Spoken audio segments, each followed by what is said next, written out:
পাচ্ছি। তাই সরকারের কাছে আমরা আবেদন জানাতে চাই, আমাদেরকে 45% আজকের আমাদের মেসেজ যাবে। আজকের এই মেসেজের মাধ্যমে অতি সত্তর যদি আমাদের এই দাবি মেনে না হয়, তাহলে আগামীতে বৃহত্তর আন্দোলন হবে, যে আন্দোলনের মাধ্যমে আপনারা জানান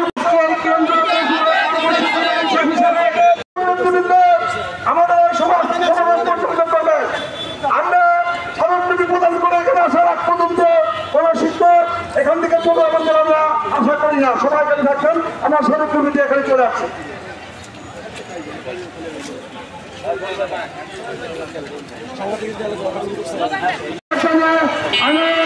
শিক্ষার্থী বাংলাদেশ জিন্দাবাদ, আমার সেই শিক্ষক ফেডারেশন সুরাজগঞ্জ জেলা জিন্দাবাদ করতে বাধ্য হয়েছে, বাংলাদেশ থেকে প্রণয়ন করতে বাধ্য হয়েছে।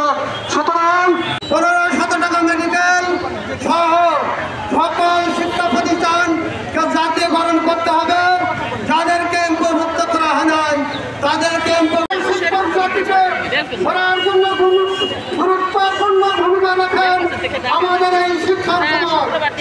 আজকে আপনারা জানেন, আজকে 2 সপ্তাহ হলো ঢাকা শহীদ মিনারে বাংলাদেশের বিভিন্ন শিক্ষা প্রতিষ্ঠানের বিভিন্ন পর্যায়ের শিক্ষক মন্ডলী তাদের বিদ্যালয়ের পাঠদান বাকি রেখে কেন তারা সেখানে অনশন করছেন, তার কারণ হল আজকে আমাদের বাংলাদেশ এমন একটি আজগুবি শিক্ষা ব্যবস্থা যেখানে সরকারি বেসরকারি